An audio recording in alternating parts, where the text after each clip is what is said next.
My name's Peter Cultus, and I'm presently president of Muskingum County History. I'm at the end of my term, so as of December 31st, I will no longer be president, nor will I be on the board. After 10 years, I figure it's time to let somebody else take over and run the store. In any event, what you see there, the drawing, is a picture of the Stone Academy.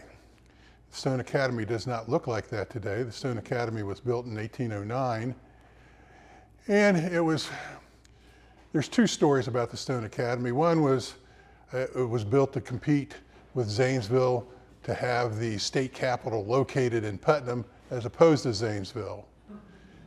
There's one source for that, but we can't. A guy by the name of Suter, who wrote a history of Muskingum County, but he doesn't cite where he got his information from.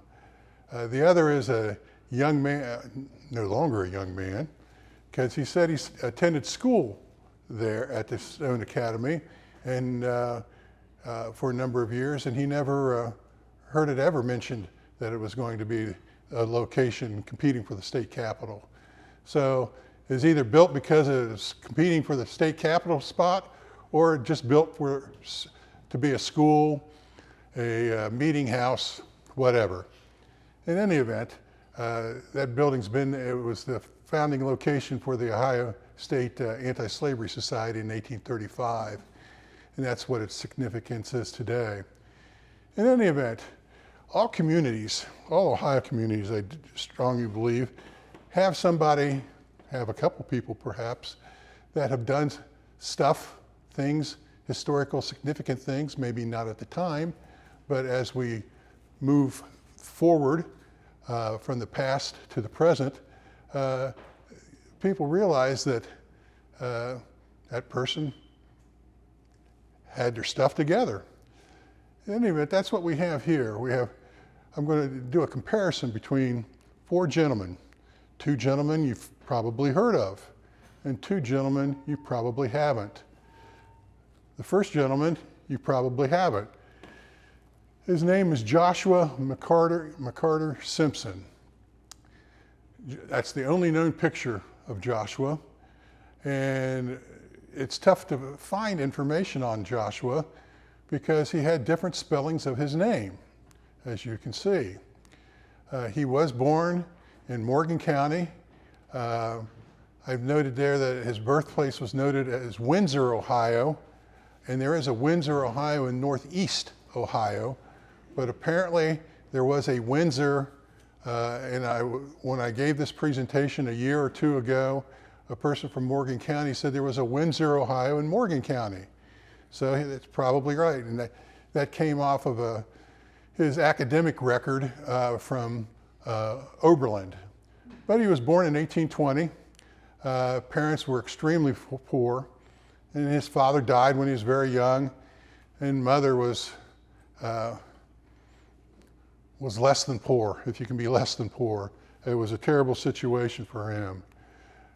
She had to give him away because she couldn't afford to keep him, and that was somewhat common at the time. Back in the time, if a parent could not adequately raise a child, feed a child, they may give the child away for the child to have a chance of life. And Joshua's foster father was Isaac Kay. He was a stonemason, and the arrangement was he was going to teach Joshua the trade, which didn't happen because he died and he left his wife. She had two nephews living with her, and they ended up not being very kind to Joshua. She remarried, and her new husband didn't want Joshua at all, and he continued to live with the boys, the nephews, until about age 10, when he was removed from the home and bound out to a farmer. Well, he stayed there for about 10 years, and his learning was approximately 3 months at that time. So, he was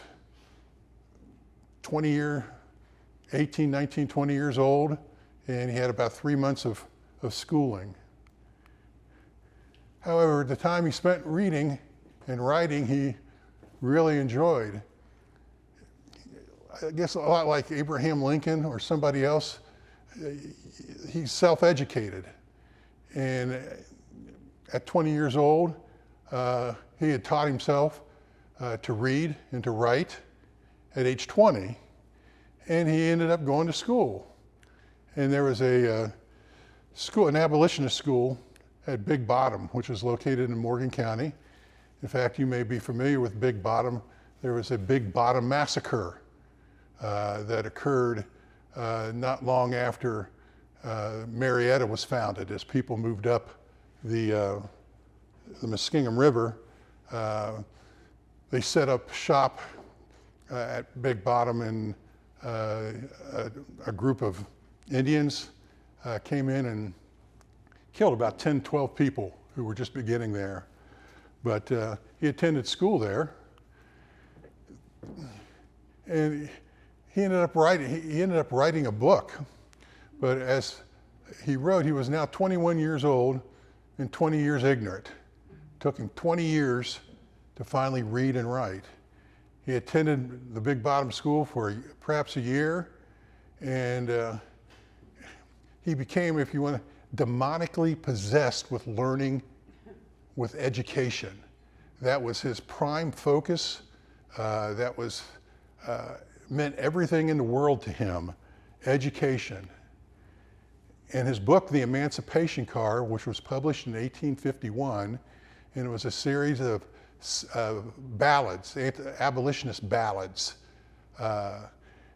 And he wrote, between these abolitionist ballads, he wrote short synopsises, I guess a synopsis is short, a synopsis of his life, 2, 3, 4 pages maybe. And then he would write another ballad. But what stood out as young man or woman, I commenced and sacrificed everything else for education. Education I was bound to have, and I never have regretted my trouble. No man that is free who knows his letters has any excuse for not knowing at least how to read and write. That was his primary focus. Parents, improve the opportunity you now enjoy, and let not those golden moments pass unheeded. And he closed his writing, young man, if you have 2 coats and have not had an education, sell one and go to school. It is riches that moth nor rust does not corrupt, neither do thieves break in and steal it. It's something you always have. The crazy thing is, in Morgan County, he ended up walking to Oberlin. Now, Oberlin, I guess, is about 150 miles, and he attended the Oberlin Academy, which no longer exists. The Oberlin Academy is like a preparatory school to give people enough education then to go on to college. It's a prep school that Andover, for example, out east would be a prep school. But at Oberlin College, the Collegiate Institute no longer exists. And that's something that when you're studying history, you have to be careful about, because you might come across something like, it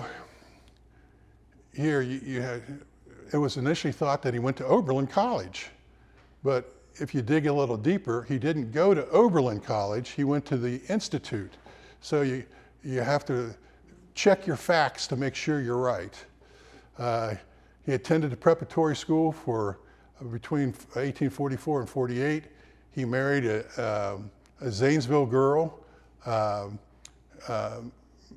Parrott is her name, Eliza Parrott, in 1847, and he ended up moving back to Zanesville, Muskingum County area, after he married her, after he left college, after he left school.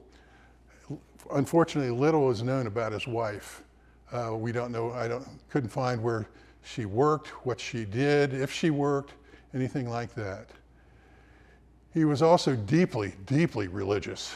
Education and faith. I trusted God for all things considered. things, considered him my chief good, and implored his aid in my laudable undertakings. Sometimes I had my last rags, and I knew not from whence a change for Sabbath would come, but they would always come in time. He who clothed the lilies of the field clothed me. Education and religion, deeply religious. He also became very active in the abolitionist movement. He wrote for abolitionist papers, the Clarion of Freedom, which was published in Guernsey County and Muskingum County from about 1848 to 1852. He attended state conventions. You always hear about the Ohio anti-slavery conventions from 1835 to 1842. Here, we have the State Convention of the Colored Citizens of Ohio. And he attended one in 1851, again in 1858. That convention was held in Zanesville.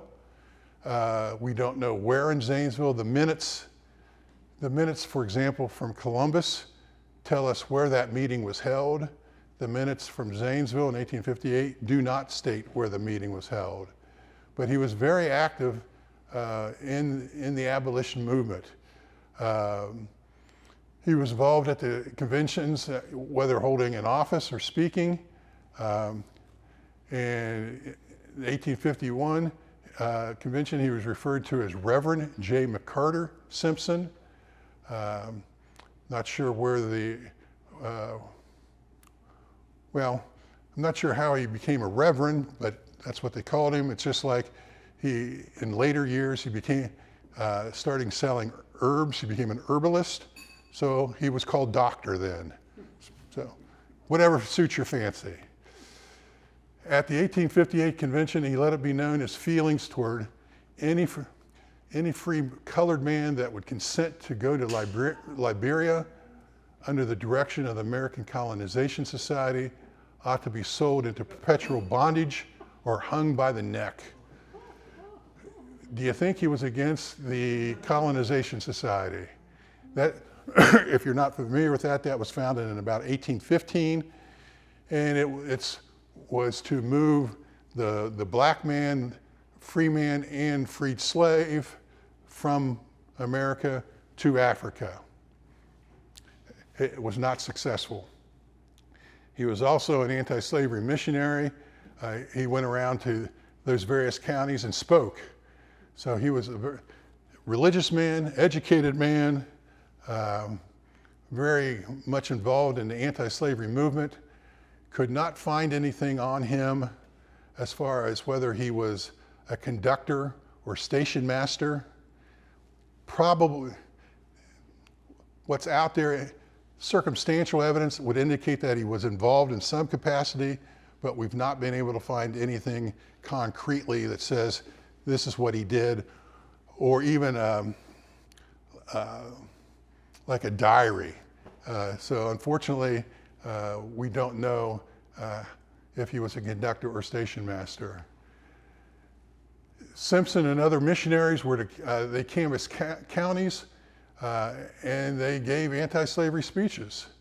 And in 1851, 52, 52, he had 13 songs published, anti-slavery songs, and then the Emancipation Car, I guess it was first published in 1854 and then again in 1874. But this man, from 1820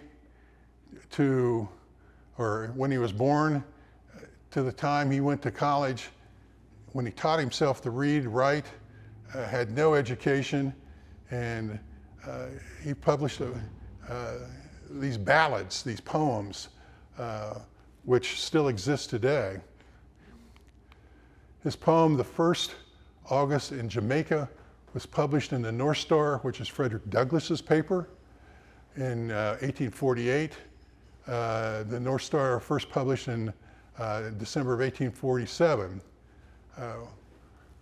We know Douglass and Simpson met.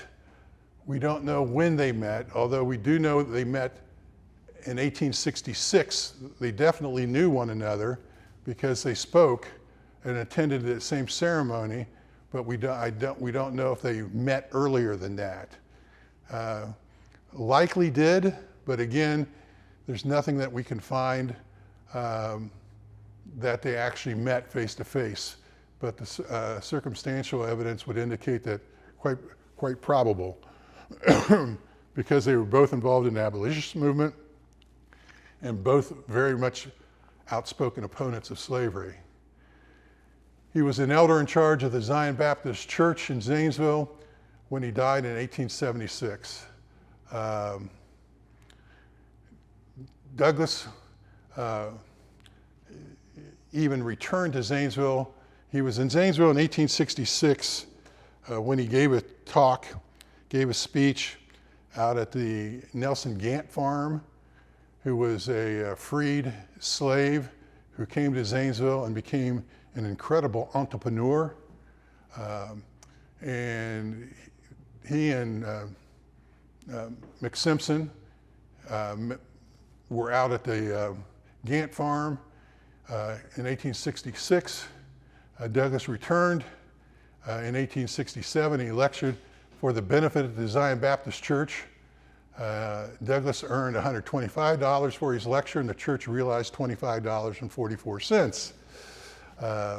He died in 1876 and buried in Greenwood Cemetery.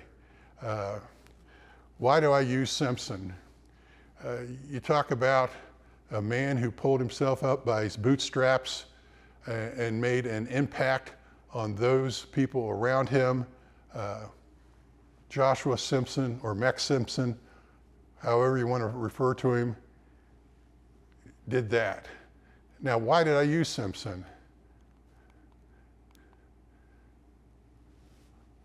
Let's see if we can see any similarities. Douglas was born a slave, as you all probably realize. He managed to escape slavery.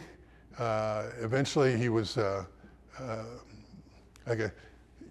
somebody paid for his freedom eventually, and he educated himself. Like Simpson, education was absolutely critical to Douglas. In fact, when Douglas was with the Hugh and Sophia Auld in Baltimore, Douglas was about 8, and Sophia would teach him how to read, which was absolutely a no-no at that time. After her husband found out what she was doing, she stopped. But Douglas, he learned to read from the white children in the neighborhood by observing the writings of the men who employed him, because he worked outside the home. And so he would pick up reading from the kids on the street and then from the men with whom he worked. And it was like by osmosis almost that he learned to read and also learned to write. He continued to teach himself to read and write, and one of his statements, knowledge is the pathway from slavery to freedom. And that's exactly also what Simpson thought. Knowledge is the pathway to freedom. Knowledge will make you more of a person than you could possibly imagine. Douglas did travel to Ohio in 43 and 50, 58, 66, and 67. In 1843, when Simpson was down in Morgan County, Douglas spoke at the Putnam Presbyterian Church. Unfortunately, we don't know how long he spoke or what he talked about, although there was a blurb in the 1843 paper that we know he was, there were writings, not in the paper, but other writings, family histories that spoke about him being there and talking. In 1850, we also, unfortunately, don't know what he talked about. Apparently he never really kept an organized file of his speeches. Most of them were off the cuff, and we only have a partial idea of what he talked about from a letter to the editor in the 1850 paper. He came to Zanesville in 1850 on a stage. However, he paid for passage to sit inside the stage. And when they got to the Neal House in Columbus, for those of you that remember the Neal House, he was kicked out. He was told he had to ride on top of the stage, but he couldn't ride inside even though he had a first-class ticket to do so. He refused to do that, so he found other passage and did make it to Zanesville to give his talk at in the 1850, it was at the Methodist Church, not the Putnam Presbyterian Church. But he did talk at the Methodist Church in 1850. He ended up suing the Ohio Stage Company, but the case was settled and the stagecoach paid Douglas $13. So that was his settlement. In 1858, he did a lot of traveling. Douglas was an incredible entrepreneur because he was always trying to sell the North Star. He wrote his autobiography on 3 different occasions. He was not ashamed at trying to make a buck because he knew the importance that, you have to earn a living. In 1850, well, he made his way to Zanesville again in 1858. In a letter to the editor, Douglas referred to the pole star of midnight, and the midnight Vesuvius was referred to as the pole star of midnight and the Mount Vesuvius of liberty. So many people thought highly of him. In writings about his travel, he found, again, the emphasis on education. Simpson, education. Teachers find it hard to succeed without cooperation of parents. Let our people bear in mind and remember that every stone cast at the influence of the teacher is one cast at the destruction of our children. So it's very, very important for the education system and to learn. He also felt highly of Nelson Gant, who was a local Zanesville person. 2 men from somewhat similar backgrounds. Simpson ended up being what amounted to an indentured servant. Douglas was a slave. Both men earned their freedom. Simpson didn't have to pay for his. Douglas ended up, a friend paid for his freedom. One was out of Morgan County, and the other was Eastern Shore of Maryland. Both had little to no parental influence. Simpson had little formal education. Douglas had less. By sheer desire, they educated themselves. One became a great orator, Douglas, and the other became an outstanding writer and author, Simpson. One traveled extensively giving anti-slavery speeches, while the other mostly wrote anti-slavery speeches and spoke in Ohio. He didn't travel as widely as Douglas. But you have 2 men doing the same thing in different areas. They even delivered their own 4th of July speech. Douglas's 4th of July speech is obviously more famous than Simpson's. What to a Slave is the 4th of July, delivered in 1852, and then simply published 4th of July in Alabama in 1854 in the Emancipation Car. Each person demonstrated by sheer will and desire, perseverance, education can accomplish if one only applies oneself. They came from nothing to making something great of themselves. Different people, one from our area, one from Maryland. That's what's fascinating. You have 2 different people, but they both found education critical. They both found reading and writing critical. And that's what they strove for. They ended up knowing one another. Douglas ended up passing away in 1895, and Douglas died back in 1876, I believe. 2 men, different pass, same result. Now, yes, ma'am. What did Simpson do after he was educated and came back to, I guess it was Zanesville? Zanesville area. He was a doctor, they referred to him as a minister and a doctor, but was he an educator? There's no indication that he was an educator, although probably when he was an elder at the Zion Baptist Church, Sunday school classes. I can see him doing Sunday school classes and teaching that way, but nothing in a school classroom that we could find. I'm sorry? How did he support himself? He did speak. He sold herbs. He got paid for being an elder of the church. How much he got paid, I don't know. I did go to the Zion Baptist Church many years ago, and another church merged. It's now the Union Baptist over on 9th Street in Zanesville. And I've gone there, and they have no records at all that were kept from the union of the churches. And in fact, I think after they told me they had no records, oh yeah, and we had a fire. So that sort of destroyed that too. But other than what's published, what he wrote in the Emancipation Car, there's not a whole lot that we know about Simpson from other sources, other than like the minutes from the colored convention, abolitionist colored convention. He was very active in that, so we have motions being made by him, seconded, and statements like the one I quoted.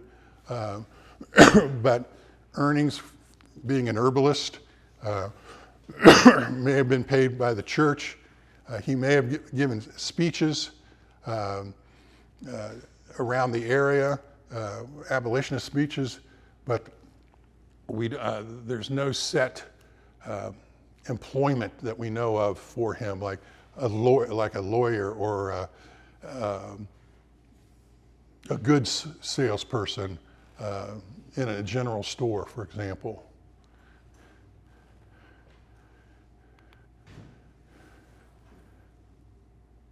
Everybody know who Branch Rickey is, right?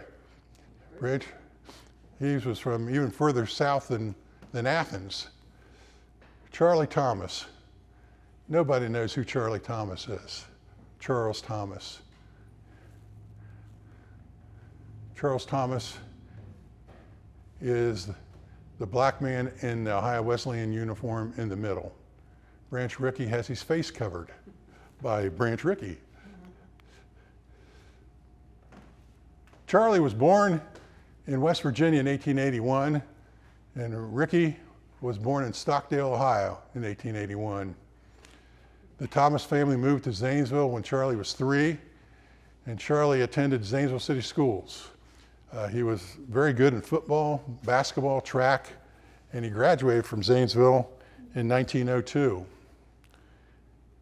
Branch Rickey and Charlie Thomas paths crossed at Ohio Wesleyan. Charlie then enrolled at Ohio Wesleyan, and Branch Rickey was already there. Charlie and Branch Rickey played on the 1902 football team, and Charlie is always the easiest to spot in all the pictures that you'll see. He's the only black man. And Charlie played fullback. Rickey became ineligible the following year in 1903 to play for Ohio Wesleyan. They named Rickey, though, baseball coach and athletic director while he was a student. And Charlie, who they called Tommy, played on the 1903 and 1904 baseball teams for Rickey, and the 1905 team for Ben Davis, since Rickey had graduated the previous year. And again, Charlie's right in the middle. During Rickey's tenure as Tommy's coach, Rickey became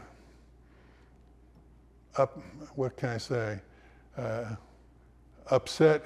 He saw how brutal and vicious and vindictive the onslaught of racial slurs could be.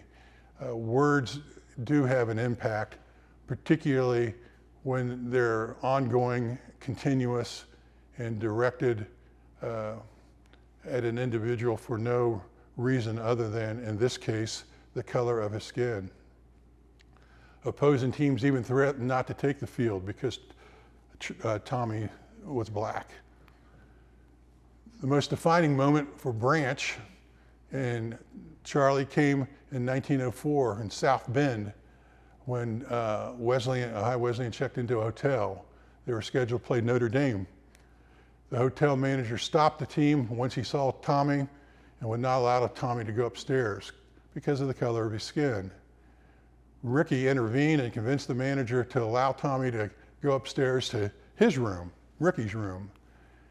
After some time passed, Ricky had a cot brought up to the room, and Tommy stayed in Ricky's room and slept in the bed that Ricky had brought up. What Branch Ricky saw next left an indelible impression, and we know this for sure. He carried this for the rest of his life. Charlie was 220 pounds. He was a 220-pound dude, so he's a pretty big guy. Athletic. And Tommy stared at his hands, and Ricky heard Tommy say, and this information is taken from like Ebony magazine, several articles out of Ebony and other sources. It's these. They're black. If it weren't for my skin, I wouldn't be any different from anybody. Only my hands were white. Ricky then watched Tommy pull violently at his hands, trying to tear the skin from them, or at least wipe the blackness away. Ricky could say little and do even less at that time to console Tommy, but Ricky did tell Tommy, the day will come that they won't have to be white. This is 1903, 1904, when this occurred. Tommy withdrew from Ohio Wesleyan in 1906. He did not graduate, but he did go on to attend the dental school at Ohio Medical College, which eventually became Ohio State Medical School. Branch Rickey went on to various positions with the St. Louis Cardinals from 1917 to 1942. He was responsible for putting the Gas House Gang together, Dizzy Dean and that group of players. Thomas then moved to St. Louis in 1909, and in 1920 he moved to Albuquerque, New Mexico, where he practiced dentistry until he retired in 1960. Now, Tommy and Ricky did keep in touch with one another. They became good friends. During the time Dizzy Dean was in his prime for the Cardinals, which I would have loved to have seen, Tommy visited Ricky at Sportsman Park, which was where the Cardinals played at that time. The park was segregated, so Ricky they didn't attend a baseball game. They sat in Ricky's office and talked. During the visit, Ricky reiterated his 1903 promise he made to Tommy in the hotel room in South Bend. That day of racial conditions would be different and that organized baseball would be different. Then as general manager for the Brooklyn Dodgers in '47, Ricky was now in a position to keep the promise he made to Tommy. 40 years later, almost 45 years later, on April 15th, 1947, a man by the name of Jackie Robinson made his debut. Baseball obviously was forever changed. In Tommy's obituary, a friend of Tommy's wrote that every time that Branch would come to Albuquerque, he would always get hold of Dr. Thomas and they would have dinner. Charlie died in Albuquerque in '71, and Branch died in Columbia, Missouri in '65. The two men, one from Zanesville and the other from Stockdale, Ohio, for a brief 3-year period of time in Delaware, set in motion the integration of Major League Baseball. Without Charlie Thomas, Jackie Robinson would not have happened. And if you watch the movie 42, for example, with Harrison Ford playing Branch Rickey, and I can't remember the actor's name who played Jackie Robinson. He did a wonderful job. But in any event, Jackie Robinson was getting stitched up in the locker room after he was stepped on by a St. Louis Cardinal player. And he asked Branch Rickey, again for the second time, why are you doing this? And Branch sort of gave him, hemmed and hawed around, but eventually answered Jackie by telling him the story, the South Bend story. He saw a man brought low just because of the color of his skin. And he made a promise at that time that things were going to change. And he was finally now in a position to keep that promise. Even in... Chadwick Boseman. Chadwick Boseman. Was it Chadwick? Okay. He's a really good actor. I like watching him. But even in Ken Burns's baseball, when they talk about, and I don't know which inning it is, but they mention this story.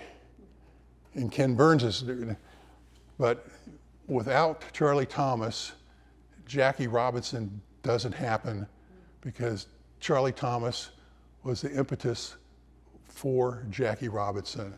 Branch Rickey decided enough is enough, and that's what occurred. And that's my presentation. Thank you.